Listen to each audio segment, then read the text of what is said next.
मैंने मेरा सबसे पहला कोड 2019 में लिखा था जब मैंने पॉलिटेक्निक में एडमिशन लिया था।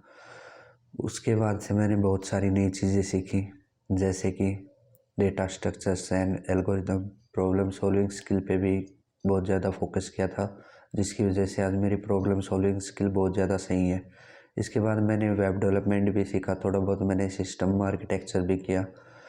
तो अगर मान लीजिए गाइस मैं बिल्कुल नूब हूँ, मुझे प्रोग्रामिंग का सी भी नहीं आता, तो हम मान लीजिए गाइस मैं दोबारा से प्रोग्रामिंग सीखना चाहता हूँ, तो मैं कहाँ से शुरू करूँगा, कितनी प्रोग्रामिंग लैंग्वेज सीखूँगा, कौन कौन से फ्रेमवर्क करूँगा, डेवलपमेंट के लिए कौन कौन से प्रोजेक्ट बनाने वाला हूँ, हर चीज़ को कितना टाइम डिवोट करना है, वो सब मैं आपको आज की इस वीडियो में बताने वाला हूँ। तो चलिए गाइस वीडियो को शुरू करते हैं। वीडियो को शुरू करने से पहले अगर आपने हमारे चैनल को सब्सक्राइब नहीं किया है तो सब्सक्राइब कर दीजिए, ताकि आपको आगे आने वाली वीडियोस का पता चल जाए और जो भी वीडियोस आने वाले होंगे उनकी नोटिफिकेशन आप तक पहुंच जाए। तो चलिए गाइस वीडियोस को शुरू करते हैं। तो सबसे पहले मैं जो प्रोग्रामिंग लैंग्वेज सीखूँगा उसका नाम है सी। तो सी को मैंने सबसे पहले क्यों रखा है, क्योंकि सी एक बहुत ही बेसिक प्रोग्रामिंग लैंग्वेज है। इसकी मदद से आप मतलब प्रोग्रामिंग को बिल्कुल अच्छे से समझ पाओगे कि एक्चुअली हमारा प्रोग्राम जो है वो कैसे वर्क करता है, हमारे सिस्टम में जो मेमोरी होती है वो कैसे मैनेज होती है, और इससे अलग बहुत कुछ होता है। तो अब ये जानते हैं कि हम इसको कहाँ से सीखेंगे। आप इसको वेबसाइट से भी सीख सकते हैं, कुछ वेबसाइट से, यूट्यूब चैनल्स भी हैं, और अगर आप बुक से सीखना चाहें तो बुक्स भी है। तो सबसे पहले मैं आपको वेबसाइट्स बता देता हूँ। जो सबसे पहली वेबसाइट है वो है geek for Geeks. Geek for geek पर आप बिल्कुल फ्री में सीख सकते हैं। इसके अलावा जो दूसरी वेबसाइट है वो है ट्यूटोरियल्स पॉइंट, आप वहाँ पे भी सीख सकते हैं बिल्कुल फ्री ऑफ कॉस्ट। और जो दूसरा जो चैनल मैं सजेस्ट करने वाला हूँ, ये कोई प्रमोशनल वीडियो नहीं है, मैं अपने मतलब इनके कुछ वीडियोस देखे हैं तो उस हिसाब से बता रहा हूँ कि कोड विद हैरी भैया का जो चैनल है वो सबसे बेस्ट चैनल है यूट्यूब पे। अगर आप प्रोग्रामिंग सीखना चाहते हैं तो आप वहाँ से भी सीख सकते हैं। और मान लीजिए अगर आपको बुक्स पढ़ने का शौक़ है तो आप बुक्स भी पढ़ सकते हैं। तो बुक्स में मैं रिकमेंड करूँगा कि लेटेस्ट सी की एक बुक आती है, आप वो परचेज़ कर लीजिए, या आप गूगल से फ्री में भी डाउनलोड कर सकते हैं गाइज।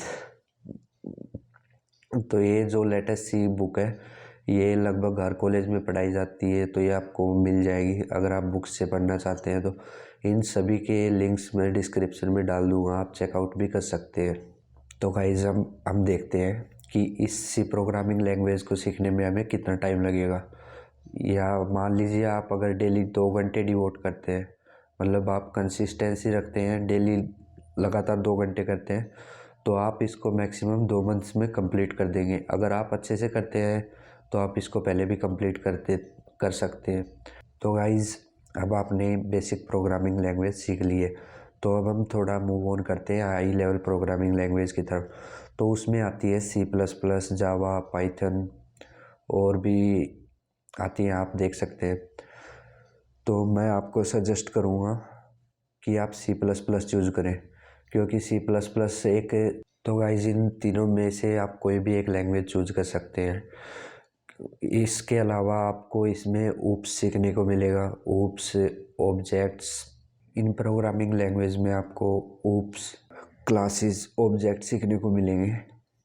ये आपको सीखना क्यों पड़ता है, क्योंकि ये जो हाई लेवल प्रोग्रामिंग लैंग्वेज होती हैं, ये क्या होता है, ये ऑब्जेक्ट ओरिएंटेड पैराडिगम होता है, उसके अंदर ही कोड होता है इन सब का। तो इसके लिए आपको ओप्स तो सीखना ही पड़ेगा, और ओप्स बहुत ज़रूरी भी होता है, क्योंकि मान लीजिए आप बहुत सारी डेवलपमेंट का काम करते हैं, आप मान लीजिए आगे सॉफ्टवेयर इंजीनियर बनना चाहते हैं, तो इसके लिए आपको ओप्स करना पड़ेगा। तो ओप्स भी करना पड़ेगा। तो अब आपने कोई भी, मान लिया मैंने अपने एक प्रोग्रामिंग लैंग्वेज चूज़ कर ली है, तो अब आप सोचेंगे कि हमें करना कहाँ से, तो वही सेम ऑप्शन है, geek for geek, tutorial point, Java T point, आप जहाँ से चाहे वहाँ से सीख सकते हैं। और मेन जो है वो यूट्यूब चैनल से भी सीख सकते हैं। तो मैं आपको वही सेम चीज़ डिस्क्रिप्शन में लिंक प्रोवाइड करा दूँगा। और अब देखते हैं कि इनको सीखने में कितना टाइम लगेगा। अगर आप डेली 2 घंटे देते हैं, मतलब कंसिस्टेंसी रखते हैं, तो आप मैक्सिमम 30 से 40 दिनों में इसको ईजिली कंप्लीट कर सकते हैं। क्योंकि आपने बेसिक प्रोग्रामिंग तो पहले सीख ली है। अब आपको खाली रिवीजन करना है, थोड़ी बहुत ऊप्स के कॉन्सेप्ट पढ़ने हैं, तो आपका ये जल्दी हो जाएगा। 30-40 दिन भी बहुत मतलब ज़्यादा होते हैं, लेकिन आप अपने हिसाब से कस्टमाइज़ कर सकते हैं। अगर आप कंसिस्टेंस रहेंगे तो 30-40 दिन में भी हो जाएगा, और शायद पहले भी हो जाएगी। तो अब चलते हैं स्टेप 3 की तरफ। अब आता है नंबर हमारे डीएसए करने का। डीएसए बहुत ही ज़रूरी होता है, क्योंकि मान लीजिए आप प्लेसमेंट्स कंपनियों में बैठते हैं, कॉलेज में कंपनीज आती हैं, उनके लिए आप बैठते हैं, तो वहाँ पे आपसे नॉर्मल डीएसए के क्वेश्चन तो पूछे ही जाएंगे। आप अगर मान लीजिए आपका डीएसए अच्छा नहीं है तो आप प्लेसमेंट क्रैक नहीं कर पाओगे। अगर आपको मान लीजिए डीएसए सीखना है, तो डीएसए सीखने के लिए पेड कोर्सेज़ भी है, फ्री कोर्सेज़ भी हैं, जैसा आपको सही लगे। मैंने तो हमेशा से ही फ्री कोर्सेज़ से ही ट्राई किया है सीखने का। तो फ्री कोर्सेज़ आप जीएफजी यूट्यूब से सीख सकते हैं। अगर आप पेड कोर्सेज़ लेना चाहें तो जीएफजी की भी सेम वही पेड कोर्सेज़ होते हैं, कोडिंग निंजास के होते हैं, वही सेम चलता रहता है इनका। मतलब कोई पेड भी कोर्सेज़ हैं और फ्री कोर्सेज़ भी इनका सेम है। तो अगर मान लीजिए आप देखते हैं कि हमको इसको सीखने में लगभग कितना टाइम लगेगा, तो हम मान के चलते हैं कि हमें डीएसए बिल्कुल नॉर्मल लेवल का करना है, तो हमें मिनिमम डेली अगर हम 2 घंटे देते हैं तो हमें लगेंगे 3 से 4 मंथ डीएसए को थोड़े अच्छे तरीके से करने में। इसके बाद आप बेसिक डीएसए सीख जाते हो तो आपकी प्रॉब्लम सॉल्विंग स्किल भी धीरे धीरे अच्छी हो जाएंगी। इसके बाद आप कोई भी प्लेसमेंट ईजिली ग्रैब कर सकते हो। मैं डीएसए पे एक कंप्लीट रोड मैप बनाने की सोच रहा हूँ। अगर आपको वो वीडियो जल्दी चाहिए तो आप कमेंट करके बता सकते हैं कि हमें फ्रॉम स्क्रैच टू एडवांस, तो मैं आपको वो जल्दी प्रोवाइड करा दूंगा। उसके लिए आपको करना क्या होगा, आपको नीचे जाके कमेंट करना है कि भैया हमें ये कोर्स चाहिए, मतलब हमें ये रोड मैप चाहिए, तो मैं आपको प्रोवाइड कर दूंगा। जल्दी से जल्दी जितनी वीडियो बना पाऊंगा उतनी बना दूंगा। अब आपने डीएसए को अच्छी तरह से कर लिया है, तो अब हम चलते हैं नेक्स्ट स्टेप पे, जो है कॉम्पिटिटिव प्रोग्रामिंग।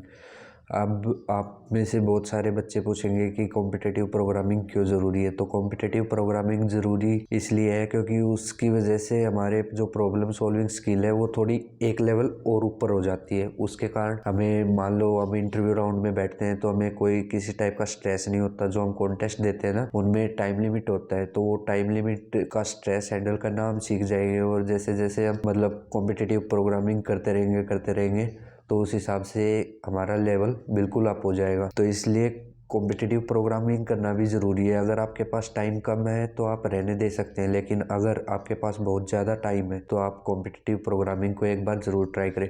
तो कॉम्पिटिटिव प्रोग्रामिंग आप पूछेंगे कि हम कहाँ से करें, तो कॉम्पिटिटिव प्रोग्रामिंग के कुछ प्लेटफॉर्म है, लाइक कोड फोर्सेस है सबसे बड़ा, उसके बाद कोड शेफ है, और हैकर अर्थ है, हैकर रैंक है। इन पे रेगुलर कॉन्टेस्ट चलते रहते हैं, तो आप उन कॉन्टेस्ट में पार्ट लीजिए।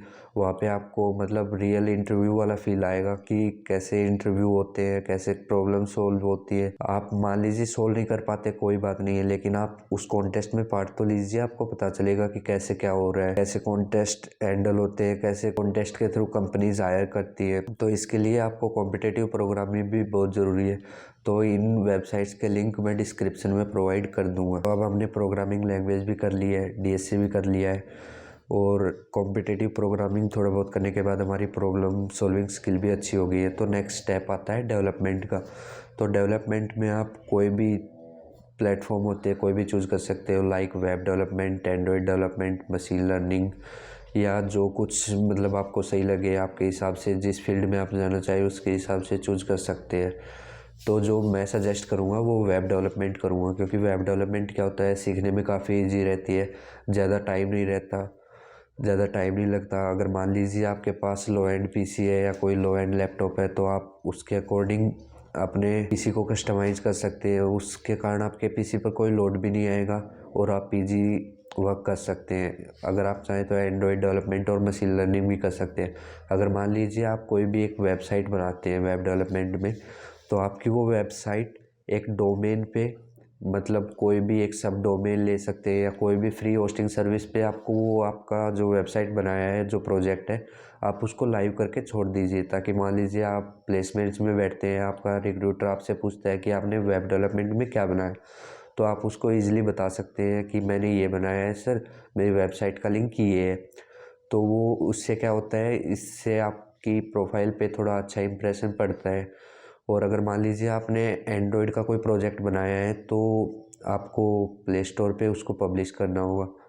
प्ले स्टोर पे पब्लिश करने के लिए आपको गूगल प्ले स्टोर का कंसोल होता है, शायद मे बी वो $25 का होता है, वो आपको परचेज करना होता है। लेकिन वेब डेवलपमेंट में आप बिल्कुल फ्री ऑफ कॉस्ट कर सकते हैं। इससे अदर एंड आपको क्या करना होगा, आपको मशीन लर्निंग सीख सकते हैं, ब्लॉकचेन सीख सकते हैं। अगर मान लीजिए आप सोचते हैं कि मैं सीधा ही मशीन लर्निंग कर लूँगा, मान लीजिए आपने मशीन लर्निंग कर ली, कोई बड़ी बात नहीं है।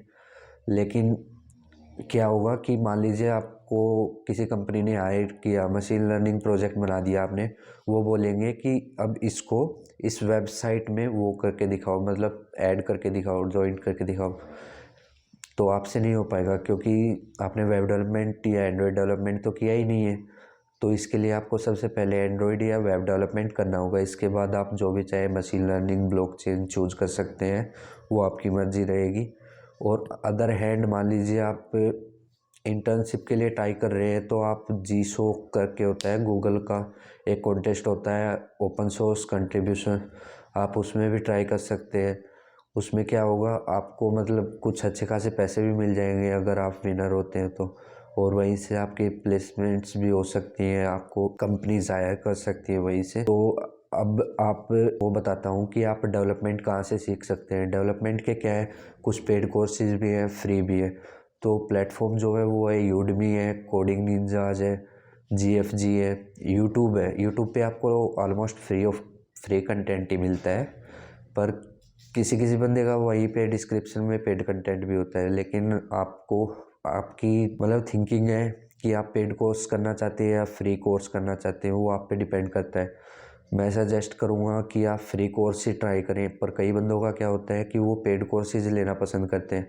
क्योंकि पेड कोर्सेज में क्या होता है कि आपको ये लगेगा कि आपने पैसा डिवोट किया है, पैसा डिवोट किया है तो पढ़ना पड़ेगा। अगर पढ़ना है तो उस कोर्स को कंप्लीट करना पड़ेगा। कोर्स को कंप्लीट करोगे तो आपकी कंसिस्टेंसी बनी रहेगी, और कोर्स कंप्लीट होने के बाद आपके हाथ में एक अच्छा खासा प्रोजेक्ट भी होगा। तो इसके लिए पेड कोर्सेज भी अच्छे होते हैं, लेकिन फ्री कोर्सेज भी अच्छे ही होते हैं। फ्री कोर्सेज में और पेड कोर्सेज में ज़्यादा कुछ फ़र्क नहीं होता, बस थोड़ा बहुत फ़र्क होता है कि पेड कोर्सेज में आपको TS स्पोर्ट्स मिल जाता है, या कुछ और जो होता है लाइक आपके डाउट सॉल्विंग जल्दी हो जाता है। यूट्यूब पे मान लीजिए हज़ारों लाखों कमेंट पड़े होते हैं, तो वो मान लो एक बंदा है, किस किस के कमेंट का आंसर देगा, किस किस के डाउट सॉल्व करेगा। इसलिए पेड कोर्सेज होते हैं जिनमें आपको TA या डाउट्स असिस्टेंट करके मिल जाता है, तो आप वहाँ पे भी ट्राई कर सकते हैं। तो अब मैं बताता हूँ आप कोर्स सीखना कहाँ से है। आप यूट्यूब से सीख लीजिए, यूडमी किसी से भी सीख लीजिए, मैं इनके डिस्क्रिप्शन में लिंक प्रोवाइड कर दूंगा, तो लिंक आप चेक कर सकते हैं एक बार। अब डेवलपमेंट में बारी आती है फ्रेमवर्क की। तो फ्रेमवर्क क्या होते हैं, दो टाइप के फ्रेमवर्क होते हैं, फ्रंट एंड फ्रेमवर्क और बैक एंड फ्रेमवर्क। अगर मान लीजिए सबसे पहले हम बात करते हैं बैक एंड फ्रेमवर्क की। बैक एंड में मतलब डाटाबेस कैसे स्टोर हो रहा है, यूज़र अपना डाटा एंटर करता है। मान लीजिए कोई यूज़र आके नया अकाउंट क्रिएट करता है, कोई ई-कॉमर्स वेबसाइट है उस पर वो ऑर्डर प्लेस करता है, लाइक अमेज़ोन हो गई, फेसबुक हो गई। मान लीजिए वो यूज़र इनपुट लेते हैं तो उनको बैकएंड में कहीं पे स्टोर करते हैं, तो वो हमारा बैकएंड होता है। तो बैकएंड में होते तो बहुत सारे हैं, लाइक जेंगो, फ्लास्क, नोड.js और स्प्रिंग, बहुत सारे फ्रेमवर्क है बैकएंड में। पर मैं आपको सजेस्ट करूँगा कि आप नोड.js या जेंगो ही चूज़ करें, क्योंकि ये क्या होता है, इजी टू अंडरस्टैंड है, आपको सीखने में भी ज़्यादा टाइम नहीं लगेगा। मान लीजिए आपने स्प्रिंग चूज़ कर लिया, तो उसके लिए आपको क्या होगा, बहुत ज़्यादा कोड लिखना पड़ेगा। अगर मान लीजिए वहीं पर आप जेंगो या नोड.js यूज़ करते हैं, तो इनकी कुछ और लाइब्रेरीज़ होती है, मतलब ये पहले इनकी लाइब्रेरीज़ होती है, उनमें प्री रिटन कोड होता है, उनको आप खाली एक लाइन से अपने पूरे कोड में ला सकते हैं, अपने प्रोग्राम में ला सकते हैं। और मान लीजिए अब बात करते हैं फ्रंट एंड फ्रेमवर्क की। फ्रंट एंड फ्रेमवर्क में एंगुलर है, व्यू है, रिएक्ट है। पर आज की डेट में जो सबसे पॉपुलर है वो है रिएक्ट। फेसबुक का फ्रेमवर्क है जो कि आज की डेट में बहुत पॉपुलर है। एंगुलर है, एंगुलर थोड़ा मतलब सीखने में डिफ़िकल्ट रहता है, पर एंगुलर भी अच्छा है। एंगुलर गूगल का है। एंगुलर जो है वो गूगल का प्रोडक्ट है, मतलब फ्रेमवर्क है, गूगल द्वारा डिज़ाइंड है। और Vue.js आजकल थोड़ी उसकी मार्केट डाउन चल रही है, लेकिन वो भी अच्छा फ्रेमवर्क है। अगर आप मान लीजिए सबसे अच्छा करना चाहते हैं तो आप React.js को चूज़ कर सकते हैं। इसके बाद आप मान लीजिए टाइम बचता है तो आप एंगुलर पे जा सकते हैं, व्यू पे जा सकते हैं, आप जो चाहे वो कर सकते हैं। तो ये कुछ फ्रेमवर्क थे जिनको आपको करना होगा अगर आपको फुल स्टैक वेब डेवलपमेंट या कोई भी फुल स्टैक इंजीनियर बनना है। तो गाइज़ आज के इस वीडियो में हम इतना ही करेंगे। नेक्स्ट आने वाली वीडियोज़ में हम और भी बहुत सारी कोडिंग से रिलेटेड बातें जानेंगे। तो गाइज़ अगर आपने हमारे चैनल को अभी तक सब्सक्राइब नहीं किया है तो सब्सक्राइब कर दीजिए। और अगर आपको DSA का पूरा रोड मैप चाहिए फ्रॉम बिगनर टू एडवांस तो आप नीचे कमेंट कर सकते हैं। तो चलिए गाइज़ मिलते हैं नेक्स्ट वीडियो में। Bye bye.